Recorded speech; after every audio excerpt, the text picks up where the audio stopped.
Coupon card হাতে করে নিয়ে চললাম প্রসাদ খেতে। সকালের দিকে কিন্তু এই সুলভ প্রসাদ গ্রহণ করতে সবাই আসে, আর দুপুরের টাইমটা গদা ভবনে। আমি কিন্তু সঠিক জানি না, যতটা জানি তোমাদের কাছে সেটাই শেয়ার করলাম। আর এটা যদি ভুল হয় আমাকে অবশ্যই জানিও, যেহেতু আমি ফার্স্ট টাইম ওখানে গেছি। এখানে আমার একটা জিনিস খুব ভালো লাগলো যে সবাইকে একসঙ্গে কিন্তু প্রসাদ দিচ্ছে না, মানে এক একটা লাইন বাই লাইন করে দিচ্ছে। এক লাইনটা উঠে গেলে আবার অন্য লাইনে যাতে কেউ বসতে পারে। আমার এই জিনিসটা খুব ভালো লাগলো। ফার্স্টেই সাদা ভাত, তারপরে আলু সেদ্ধ। এই আলু সেদ্ধ মাখানোটা কিন্তু দারুণ হয়েছে। তারপরে রয়েছে ডালের মধ্যে কাঁচা আম। খেতে কিন্তু বেশ দারুণ লাগছিল, আমার তো বেশ ভালো লেগেছে ওখানকার প্রসাদ। এরপর চলে এসেছে গরম গরম পনিরের তরকারি। এইখানকার সমস্ত খাবার কিন্তু গরম গরম ছিল, আর খেতেও কিন্তু অনেক সুস্বাদু। এবার হাত মুখ ধুয়ে নতুন একটা জায়গায় পৌঁছে গেছি। এই মন্দিরের ভেতরে যাবার অনেক ইচ্ছে ছিল, বাট আমাদের আরো অনেক বিশেষ বিশেষ দরকার ছিল বলে ভাবছি নেক্সট টাইম যখন আসবো তখন একবারে দর্শন করে যাব।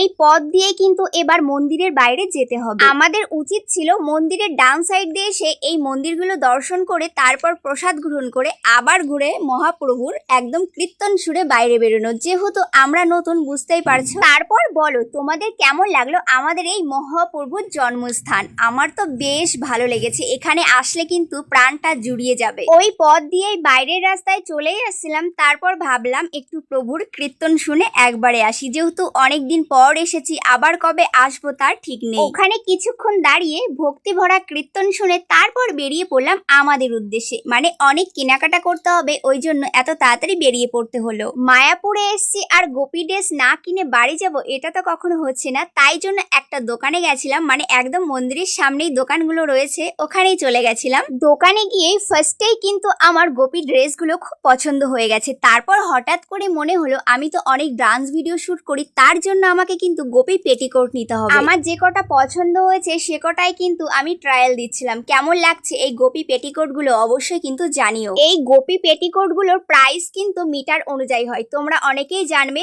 তো আর মেনশন করলাম না এটার দাম কত। ওখানে গিয়ে কিন্তু আমার মনে হচ্ছিল সমস্ত কালার গুলো নিয়ে নিই, বাট আমার কাছে কিন্তু বাজেট ছিল না, তাই আমি 3টে মতো নিয়েছিলাম। তোমরা কিন্তু দেখতেই পারছো যে আমি কোন কোন কালারের পেটিকোট নিয়েছি। ফার্স্টে yellow colour, purple colour and green colour নিয়েছি। তোমাদের কোন কালারটা পছন্দ হয়েছে অবশ্যই কিন্তু আমাকে মেনশন করে জানাবে। কেনাকাটা কমপ্লিট হয়ে গেলে দোকান থেকে বেরিয়ে অন্য এক দোকানে চলে এসেছি একটা পাতলা শাড়ি নেব বলে। গোপী পেটিকোটের উপরে কিন্তু পাতলা পাতলা শাড়ি পরলে বেশ দারুণ লাগে, আর নাচতেও কিন্তু অনেক সুবিধা। আমি যেহেতু ভিডিও করছিলাম, ক্যামেরা অন ছিল বলে ওই দোকানদার কাকুটা আমাকে এরকম একটা কার্ড হাতে ধরিয়ে দিল। ওনাদের অনলাইন বিজনেস আছে, ওখানে কিন্তু হোম ডেলিভারিও পাওয়া যায়। তোমরা যদি কেউ নিতে চাও তাহলে ওই কার্ডটা স্ক্রিনশট মেরে রেখে দিতে পারো। যাবার সময় তো একটু কষ্ট